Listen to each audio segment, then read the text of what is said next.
और सीधे रुक करेंगे लोकसभा का विदेश मंत्री सुषमा स्वराज इराक में अगवा हुए 39 भारतीयों को लेकर मैं कहा कि जवाब दे रही है। स्टेटमेंट यहाँ आकर के उत्तर देना चाहती हूँ। आपने कहा शाम 5 बजे आ जाइए, लेकिन उससे पहले हाउस उठ गया। कल पुनः कोशिश की, आज फिर मैंने कहा कि 12 बजे अगर मुझे मौका दे दिया जाए, पर चलिए मौका मिला। अध्यक्ष जी, मैं थोड़ी सी पृष्ठभूमि से ये शुरू करना चाहती हूँ कि ये घटना 15 जून 2014 की है। हमारी सरकार 26 मई 2014 को बनी थी, यानी हमारी सरकार के बनने के मात्र 20 दिन बाद ये घटना घट गई। और घटना का पता ऐसे चला कि वहाँ से एक व्यक्ति जिसका नाम हरजीत मसीह है वो आया और उसने ये कहा कि हम 40 लोगों को ISIS के लोगों ने बंधक बना लिया था, 39 लोग मेरे सामने मार दिए गए और मैं अकेला वहाँ से बच निकला। हरजीत की कहानी में काफ़ी विरोधाभास है, लेकिन मैं अभी उसमें जाना नहीं चाहती। मैंने ये कहानी सुनने के बाद, क्योंकि मेरी ही सबसे पहले बात हुई थी हरजीत मसीह से, मैं उस सारी विस्तार में जाना नहीं चाहती। मैंने अपने यहाँ एम्बेसी को कहा कि ये कह रहे हैं कि मोसुल से अरबिल जाते हुए एक जंगल में हमको मार दिया। तुम पूरे मोसुल में चप्पा चप्पा छान मारो, मोसुल के आसपास भी 100 किलोमीटर तक छान मारो, कहीं तो 39 लाशें पड़ी मिलेंगी। और अगर लाशें भी ठिकाने लगा दी तो खून के धब्बे होंगे। आखिर 39 लोगों को गोली मार के कोई मार दे तो वहाँ तो पूल ऑफ ब्लड होना चाहिए, वो मिलेगा। तीसरा, मैंने कहा कि ISIS वालों की एक आदत है, जब वो किसी एक देश के नागरिकों को बड़ी संख्या में मारते हैं तो उसकी सूची निकालते हैं। देखो कोई सूची निकली है क्या? चौथा, मैंने कहा कि वो इतने निर्दयी हैं कि वो तस्वीरें भी उनका वीडियो बना के बताते, कोई वीडियो है क्या? अध्यक्ष जी, ना तो हमें कहीं लाशें मिली, ना हमें कहीं खून के धब्बे मिले, ना कोई सूची सामने आई और ना कोई वीडियो तस्वीर का सामने आया। उसके बाद हमने सोचा कि अब कम से कम इनकी तलाश करनी चाहिए और हमने तलाश करनी शुरू कर दी। ये बात 15 जून की है। उसके बाद पहला सत्र जो आया संसद का वो नवंबर में आया। 24 नवंबर 2014 को मैं इस सदन में आई, क्योंकि उससे एक दिन पहले 2 बांग्लादेशी लोग शफी और हसन, उनके इंटरव्यूज चल रहे थे जो हरजीत को ही कोट करके कह रहे थे कि वो मारे गए। श्री ज्योतिरादित्य सिंधिया जी ने ये विषय यहाँ उठाया। वास्तव में उन्होंने कोई नोटिस नहीं दिया था, मैंने स्वयं आपसे मांगा था कि मैं स्पष्टीकरण देना चाहती हूँ, लेकिन जब उन्होंने नोटिस दिया तो मैंने कहा बेशक नोटिस नहीं दिया है पर आप इनको बोलने दीजिए। उन्होंने विस्तार से अपनी बात रखी। उसके बाद मैंने उस चर्चा में भाग लिया और स्वयं। अब मैं यहाँ आपसे कहना चाहती हूँ कि मैंने जो कुछ किया केवल सदन को विश्वास में लेके नहीं किया, इस सदन की अनुमति से किया। और ये संयोग है कि पीठासीन आप ही थीं। और मैंने क्या कहा, मैं उस कार्रवाई 24 नवंबर 2014 की लोकसभा की कार्रवाई के वो अंश लाई हूँ, पूरी कार्रवाई लाई हूँ, लेकिन वो संबंधित अंश पढ़कर सुनाना चाहती हूँ। मैं सदन से कह रही हूँ, आप मुझे बताइए कि एक व्यक्ति ये कह रहा है कि वे मार दिए गए और हमारे 6 सोर्सेज ये कह रहे हैं कि वो मारे नहीं गए, जिंदा हैं। मुझे क्या करना चाहिए? क्या ये स्वीकार करके कि वे मार दिए गए मैं हाथ पर हाथ रखकर बैठ जाऊं और उनकी तलाश छोड़ दूं? ये आसान विकल्प है, ये आसान विकल्प है। लेकिन दूसरा विकल्प ये है कि जो 6 सोर्सेज हमारे कह रहे हैं कि वो मारे नहीं गए और जिंदा हैं, उन पर विश्वास करते हुए आगे बढ़ूं और उनकी तलाश करूं। मैंने बार बार सदन में ये कहा कि मेरा उनसे डायरेक्ट संपर्क नहीं है, मेरे पास ठोस सबूत उनके जिंदा होने का नहीं है, लेकिन मेरे पास ठोस सबूत उनके मारे जाने का भी नहीं है। तो केवल बुद्धिमत्ता का तकाजा ही नहीं, जिम्मेदारी का तकाजा भी ये कहता है कि मैं दूसरे विकल्प को स्वीकार करूं और आगे बढ़ूं। पर मैं यहीं नहीं रुकी। मैंने कहा मैं आपको आश्वस्त कर रही हूं, बता रही हूं कि जिस दिन मुझे एक भी ठोस सबूत हरजीत की बात का मिल गया तो मैं आकर बता दूंगी कि वो मारे गए। उसके आगे अध्यक्ष जी, मैं यहाँ बोल रही हूँ, अध्यक्ष जी, मैं आपकी आज्ञा से इस सदन की अनुमति चाहूंगी। मैंने शब्द इस्तेमाल किया, अनुमति। आपकी आज्ञा से इस सदन की अनुमति चाहूंगी कि अगर उन्हें लगता है कि मेरा रास्ता सही है, मुझे हरजीत के बयान पर विश्वास करके अपने प्रयास रोकने नहीं चाहिए, तो मैं निश्चित चाहूंगी कि मुझे इस सदन की मदद मिले ताकि मैं अपने प्रयास में आगे बढ़ती रहूं। आज ज्योति को याद होगा या नहीं होगा, वो मेरी बात खत्म होने के बाद मुझे बाहर कॉरिडोर में मिले और उन्होंने कहा कि इतना जिम्मेदाराना बयान देने के लिए मैं आपको बधाई देता हूं। अध्यक्ष जी, अभी मैं यहां सुन रही थी वेल में, जब मैंने कहा मैं बोल रही हूं, खड़गे जी की तो जानकारी सही नहीं थी कि मैंने राज्यसभा में बोला है और कोई प्रिविलेज मोशन आया। मैं अभी राज्यसभा में बोली ही नहीं हूं। राज्यसभा में कल का समय तय हुआ है, कल बोलूंगी। लेकिन यहाँ एक व्यक्ति बार बार कह रहे थे 3 साल से तो मिसलीड करती आ रही हैं, क्या बोलेंगी? मैं यही बात कहना चाहती हूँ, क्या मिसलीड करती आ रही हूँ कि मैंने उनको मरा हुआ घोषित नहीं किया? क्या क्या बोला है ना? हाँ, सदन में वो तो रिकॉर्ड में नहीं है। नहीं, अभी जो बोला रिकॉर्ड में नहीं, वो खुद ही अपने सीट पे बैठकर कहे भी नहीं, उसका रिकॉर्ड भी नहीं हुआ। फिर आप उसको रिपोर्ट करने में नहीं, बहुत रिपोर्ट करने में कोई अर्थ नहीं। बहुत अच्छी बात है अगर ये बात नहीं है कि मैं मिसलीड कर रही हूँ, लेकिन मैं ये कह रही हूँ कि जो बार बार ये कहा जाता है कि मैं उन्हें मरा हुआ घोषित क्यों नहीं कर देती, हरजीत के बयान पर यकीन क्यों नहीं कर देती, मैं आज यहाँ कहना चाहूँगी खड़े होकर कि अध्यक्ष जी, बिना ठोस सबूत के किसी को मरा हुआ घोषित करना पाप है और ये पाप मैं कभी नहीं करूँगी। जो मैंने इस सदन से अनुमति ली थी, उस अनुमति के बाद मैंने तलाश इतनी ज़्यादा कर दी, मैंने खाड़ी के 6 देशों के विदेश मंत्रियों से बात की और आज सदन के साथ शेयर करना चाहती हूँ कि मुझे कहीं से पता चला कि शायद टर्की की मदद इसमें मिल सकती है। कोई बायलैटरल मीटिंग लिए बिना मैं रात को 12 बजे टर्की पहुँची, सुबह 9 बजे उनके विदेश मंत्री से बात की और 10 बजे वापस लौट आई। और जितने भी देश इसके तलाश में मदद कर सकते थे उन सब से मैंने भी बात की, प्रधानमंत्री जी ने भी बात की। और आज यहाँ कह सकती हूँ कि जब सोर्सेज की बात करती हूँ ना, वो राह चलते सोर्सेज नहीं है, वो सड़क चलते लोग नहीं है कि हमने उनको देखा। एक देश के राष्ट्रपति ने मुझे कहा, दूसरे देश के विदेश मंत्री ने मुझे कहा। तो हम लोग इसमें जो आगे बढ़ रहे थे वो यही सोचकर बढ़ रहे थे कि हमारी जिम्मेदारी या तो ठोस सबूत के साथ मारे जाने का मिल जाए तो वो बता दें और जिंदा होने का मिल जाए तो वो बता दें। और यहाँ मैं एक बात और कहना चाहती हूँ, मैं 12 बार उनके परिवारों से मिली हूँ। ये ठीक है 3 बार भगवंत मान जी स्वयं लेकर आए हैं उनको, 3 बार, लेकिन मैं कुल 12 बार मिली हूँ। और 12 के 12 बार में ये सावधानी मैंने हमेशा बरती कि जो भी जानकारी मेरे पास होती थी शेयर करने के बाद मैं 3 वाक्य ज़रूर कहती थी। पहला, मेरे पास कोई सबूत नहीं है उस बात का जो कह रही हूँ। दूसरा, ये जानकारी दूसरे सूत्रों से मिली है। तीसरा, मेरा उनसे कोई डायरेक्ट संपर्क नहीं है। 12 के 12 बार मैंने अपनी बात ये कहकर समाप्त की। अध्यक्ष जी, मेरे क्योंकि MOS आर्मी चीफ रहे हैं, हम लोग बैठकर बात कर रहे थे तो उन्होंने ये कहा कि युद्ध की भी एक परंपरा है। युद्ध जब समाप्त होता है तो 4 श्रेणियों में लोगों को बांटा जाता है। पहला, POWs, प्रिजनर ऑफ वॉर्स, जो दूसरे देश की कैद में होते हैं। मिसिंग, जो गुम होते हैं, गायब होते हैं, जिनके बारे में पता नहीं होता। तीसरा, किल्ड, जो मारे जाते हैं। और चौथा, बिलीव्ड टू बी किल्ड। मैं आपसे ये कह रही हूं कि जो मिसिंग नहीं है और बिलीव्ड टू बी किल्ड हैं, उनके लिए भी सरकारों की ये जिम्मेदारी है कि उनकी फाइल तब तक बंद ना की जाए जब तक उनके मारे जाने का कोई सबूत नहीं मिल जाए।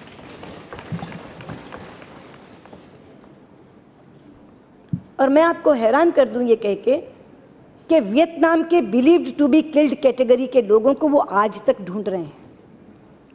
अमेरिका के दूसरे विश्व युद्ध में मारे गए लोगों को वो भारत में ढूंढने आते हैं बिलीव्ड टू बी किल्ड में। अगर मैं मिसिंग की कैटेगरी से निकाल दूं और आपके accordingly believed to be killed में भी लेकर आऊं तो भी ये फाइल तब तक बंद नहीं होगी जब तक उसके मरने का कोई ठोस सबूत नहीं मिल जाए। जो मैंने कहा पाप है, किस लिए कहा? आज मैं कह दूं मर गए, कल को उनमें से कोई जिंदा आके खड़ा हो गया तो शायद उसकी दुनिया बदल चुकी होगी उस बीच में। कौन गुनहगार उसका होगा। मैं ये गुनाह अपने माथे नहीं लेना चाहती, इसलिए मैं ये भी कहना चाहती हूँ, जिन लोगों को ये लगता है और जो कन्विंस्ड हैं कि वो मारे गए, और जो कन्विंस्ड हैं कि मैं झूठ बोल रही हूँ, असत्य बोल रही हूँ, सत्य को छिपा रही हूँ, वो आज़ाद हैं। वो जाकर के उनके परिवारजन को कह दें कि वो मारे गए। लेकिन अगर कोई जिंदा निकल आया तो जिम्मेदारी उसकी होगी जो जाकर के कह के आएगा। मैं एक और बात कह रही हूँ कि अगर उन परिवारों में से किसी परिवार का भरोसा मुझसे उठ गया है और उनको लगता है कि मैं सच नहीं बोल रही हूँ, उनका बच्चा मार दिया गया है, तो वो भी अरदासा करने के लिए आज़ाद हैं, पर तब फैसले की जिम्मेदारी उन पर होगी अगर कोई जिंदा निकल आया तो। अब एक तस्वीर दिखाई जा रही कि ये जेल थी और ये जेल ध्वस्त हो गई। सुषमा ने तो कहा था कि ये जेल में है। मैंने बिल्कुल कभी नहीं कहा कि वो जेल में है। दिक्कत हम लोगों की यही है कि सिलेक्टिवली चीज उठा लेते हैं। अध्यक्ष जी, लोग पूछते हैं सरकार क्या कर रही है। 9 तारीख को इराक के प्रधानमंत्री ने ये घोषणा की कि मोसुल आज़ाद हो गया है, ISIS के चंगुल से बाहर निकल आया। 10 तारीख शाम को मेरे राज्य मंत्री विमान में बैठ गए मोसुल जाने के लिए। 9 तारीख को घोषणा करते हैं वहां के प्रधानमंत्री, उससे पहले तो उनका प्राइम मिनिस्टर भी नहीं पहुंच सका। जो स्थिति वहां थी, उनके प्रधानमंत्री भी मोसुल नहीं पहुंच पाए। जिस दिन उन्होंने घोषणा की 9 तारीख को, वो उस दिन इंदौर थे, एक कार्यक्रम था, आपको भी मालूम होगा। मैंने वहां फोन किया कि आपने घोषणा सुनी? उन्होंने कहा। मैंने कहा वापिस आओ, रात को आपको जाना है। 10 तारीख सुबह दिल्ली पहुंच के शाम का विमान पकड़ लिया। 4 दिन वहां रहे। आज वो कहते हैं कि वो जो तस्वीर है, जनरल वीके सिंह ने आकर के मुझे बताया, और जैसे पता लगा जनरल वीके सिंह आज वापस आ रहे हैं, अगले दिन मैंने परिवारों को बुला लिया और सारे परिवारों के सामने उनकी बताई हुई बात पहले स्वयं कही, फिर उनसे कहा कि आप बोलो क्या कहा था उन्होंने। और बहुत बड़े अधिकारी से उनकी बात हुई थी बगदाद में, क्योंकि एरबिल में उनके हाथ कुछ नहीं लगा। फिर उन्होंने कहा मैं बगदाद जा रहा हूँ। क्या कहा था उन्होंने कहा था कि हमारे पास अपनी सोर्सेज से, इंटेलिजेंस सोर्सेज से जो खबर है वो ये कि वो लोग मोसुल एयरफील्ड से पकड़े गए। उसके बाद कुछ दिन जेल में रखे, फिर उन्हें हॉस्पिटल कंस्ट्रक्शन के काम में लगा दिया। उसके बाद उन्हें से खेती का काम करवाया। लेकिन 2016 के शुरू में उन्हें बदरूस जेल भेज दिया गया। उसके बाद आज तक हमारा उनसे संपर्क नहीं है। 2016 की शुरुआत यानी 1.25 साल 1.5 साल हो गया। इस 1.25 साल 1.5 साल में क्या हुआ? उन्होंने कहा कि संपर्क नहीं है। 2016 की बात वो कर रहे हैं कि बदरूस जेल में थे। उसके बाद हमारा संपर्क नहीं है। ये बात जस की तस, बिना कॉमा, बिना फुल स्टॉप लगाए मैंने परिवारों को बताई। फिर मैंने जनरल साहब से कहा कि आप डायरेक्ट बताइए, और जनरल साहब ने हूबहू वही बात उनके सामने रखी। तो कभी नहीं कहा सुषमा ने वो बदरूस जेल में आज हैं। और यही मैं कहना चाहती हूँ कि ये तस्वीर केवल इतना बताती है कि जेल ढह गई, लेकिन ये तस्वीर हमारे प्रश्नों के उत्तर नहीं देती। हमारे प्रश्न हैं कि क्या उस समय जब ये जेल ढही भारतीय नागरिक उसमें थे? अगर थे तो कितने थे? कौन कौन थे? दूसरा, क्या जेल को ध्वस्त करने से पहले वहां के बंदियों को कहीं और शिफ्ट कर दिया गया था, या वो सारे के सारे मार दिए गए? और अगर यहाँ के सारे प्रिजन के लोग, क्योंकि वो 20,000 लोग इतने आ सकते, इतनी बड़ी प्रिजन है, तो उन लाशों का क्या हुआ? क्या वो लाशें आज भी हैं? और क्या इस हालत में है कि DNA करके उनका ये पता लगाया जा सके? ये प्रश्न सब अनुत्तरित हैं। ये कह देना कि सुषमा ने कहा था कि वो जेल में है और ये देखो जेल तो ढह गई, ये जो पूरा भ्रम फैलाया गया है पुराने 5 दिन से, मैं इसी की स्थिति स्पष्ट करना चाहती थी। दूसरी बात, जब इराक के विदेश मंत्री यहाँ आए तो मैंने आपसे पहले दिन अनुमति की थी कि मैं 5 बजे इसलिए बोलना चाहती हूँ कि 12 से 3 बजे तक हमारी मीटिंग है। दोनों राज्य मंत्री मेरे उनके साथ थे। उन्होंने हूबहू वही बात कही कि एक्सेलेंसी, हमारे पास ना कोई ठोस सबूत जिंदा होने का है, ना कोई ठोस सबूत मारे जाने का है, और जिस अधिकारी की बात आपके विदेश मंत्री कर रहे हैं वो भी आज सर्टेन नहीं है, क्योंकि 2016 के बाद उन्होंने कहा हमारा कोई संपर्क नहीं, उनके पास कोई सूचना 2016 के बाद की नहीं, इसलिए वो भी आज सर्टेन नहीं है कि वो जिंदा हैं या मर गए। लेकिन हम पूरी तरह से उनकी तलाश करेंगे। उन्होंने बाहर भी कहा, we do not know whether they are alive और डेड, तो अखबार की सुर्खी आती है, FM Iraq says they are not alive. He never said they are not alive. He said whether they are alive or dead we don't know. और मैं आपसे बताती हूँ कि इतनी पैशनेटली मेरी और उनकी बात हो रही थी कि उन्होंने कहा कि मैं जो कंपैशन आप में देख रहा हूँ और जिस पैशन से आप बात कर रहे हैं, हमारे यहाँ इराक में कहा जाता है wait is worse than death. लेकिन क्या करें एक्सेलेंसी, इस स्थिति में केवल वेट की ही एक आवश्यकता है और हम कुछ नहीं कर सकते। उसके बाद मैंने उनसे कहा कि देखिए एक्सेलेंसी, मैं एक निवेदन करना चाहती हूँ। बोले क्या? कि अब आप मुझे जो भी जानकारी दें वो सबूत के साथ दें। मैं बिना सबूत की जानकारी नहीं दूंगी, क्योंकि मैंने बिना सबूत की जानकारी पे बार बार परिवारों को तसल्ली दी है। अब मैं उन्हें बिना सबूत के तसल्ली नहीं दे सकती। और मैंने कहा सबसे बड़ा ठोस सबूत जो हो सकता है, तो मैंने ही उन्हें सुझाव दिया कि आप इस प्रिजन के वार्डन से अगर संपर्क कर सकते हैं तो करिए। उनके पास बंदियों की सूची होती है, देखिए कि क्या उस सूची में भारतीय नागरिकों के नाम हैं, अगर हैं तो किन किन के हैं। ये एक बड़ा पुख्ता सबूत होगा। मैंने कहा अगर सूची डिस्ट्रॉय हो गई, बंदा बच गया, मतलब प्रिजन वार्डन सुना था कि पहले स्केप कर गए, मुझे नहीं मालूम, तो दूसरा मैंने उनसे कहा कि फिर उनकी याददाश्त के अनुसार से इतना तो पता करिए कि क्या इंडियन नेशनैलिटी के लोग थे तो कितने थे। मैंने कहा ये सबसे आसान और सबसे ज़्यादा पुख्ता सबूत होगा इसका।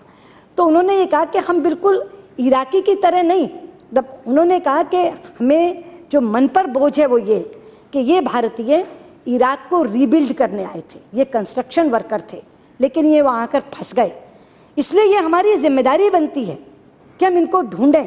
तो जो बात आपने कही है हम उसको भी सामने रखेंगे, बाकी भी हम जितना कर सकेंगे उसको हम करेंगे। लेकिन मैंने कहा पर मुझे दीजिए सबूत। मैं आज तक सबूत मांगती रही, मुझे सबूत नहीं मिला, इसलिए मैं परिवारों को कहती रही ये जानकारी है, वो भी दूसरे सूत्रों के माध्यम से मिली हुई है, कोई डायरेक्ट संपर्क हमारा नहीं है, लेकिन अब मुझे सबूत दीजिए। अगर वो जिंदा है तो ये बताइए वो कहाँ हैं, कितने हैं, कौन कौन है। और सबूत के तौर पर अगर वो हिंदी या गुरमुखी में लिख कर दे दें अपना नाम, अपने गांव का नाम, तो वो और भी ज़्यादा पुख्ता सबूत होगा। या इमेज मिल जाए, मतलब जो भी दीजिए ऐसा सबूत दीजिए जिसको मैं पक्का और ठोस सबूत कह सकूं। उसके बिना ना तो मैं उन परिवारों को बुलाऊंगी और ना उनसे बात करूंगी जब तक मेरे पास सबूत नहीं आ जाता।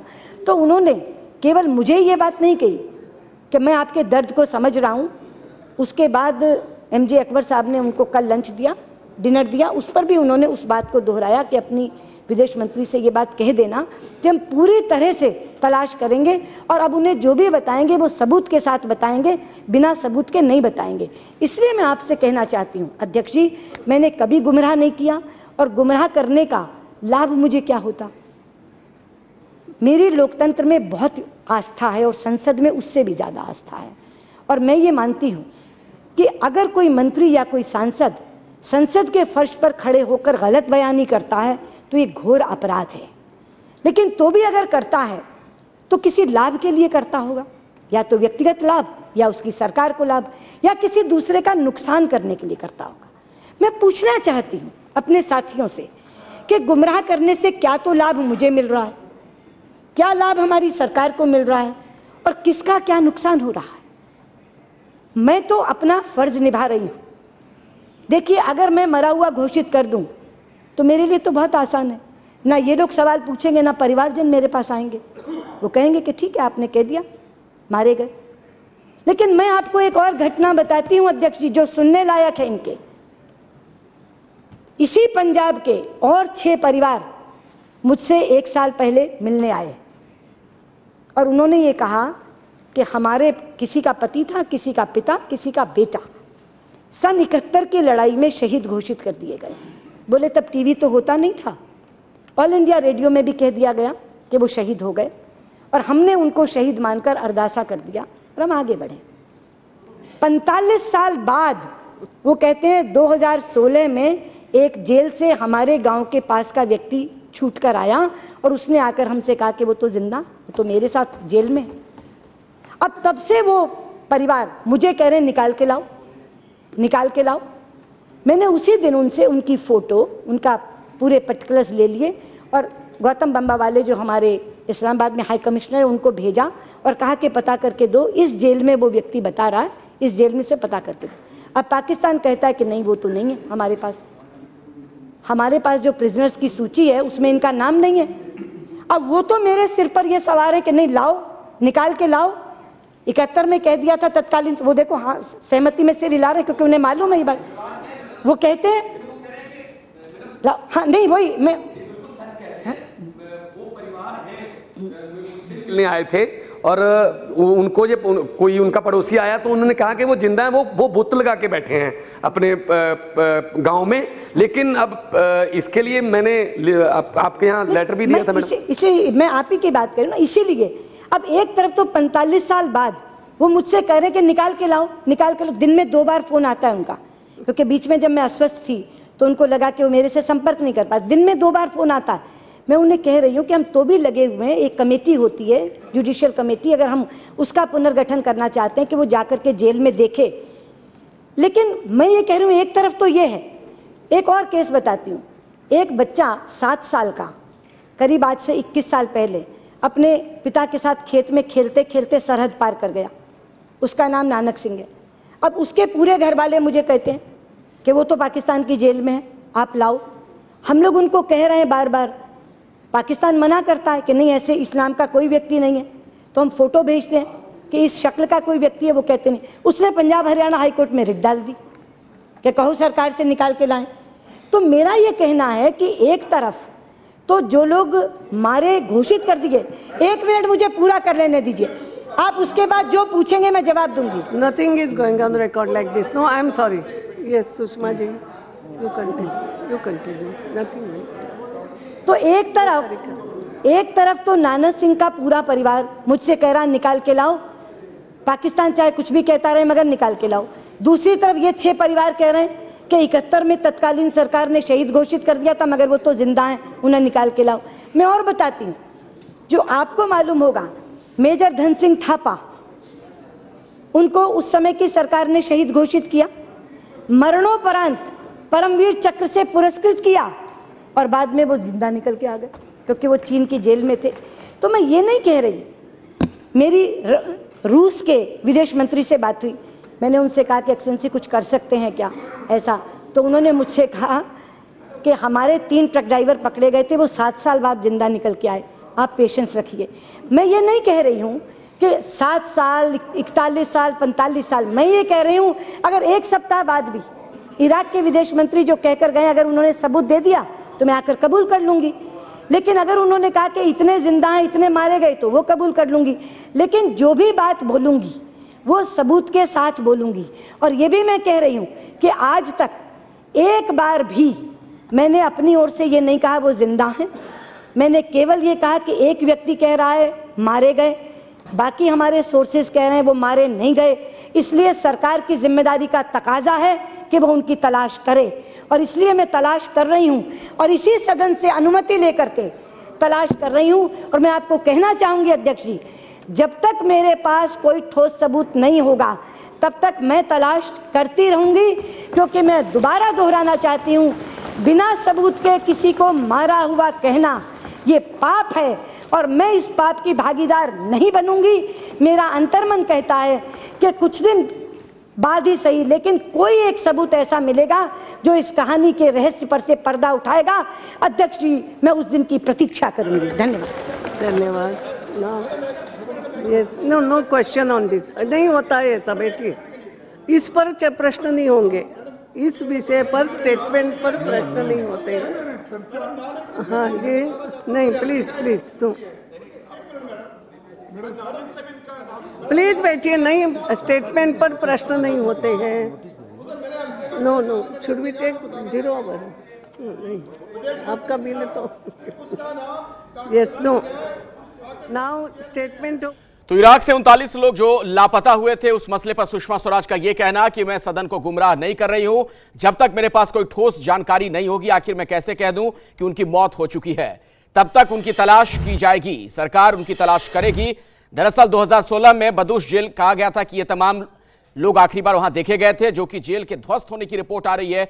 इसी पर तमाम सवाल खड़े हो गए थे सरकार पर और इस पर स्पष्टीकरण दिया गया विदेश मंत्री की तरफ से। ये है एबीपी न्यूज, आपको रखे आगे।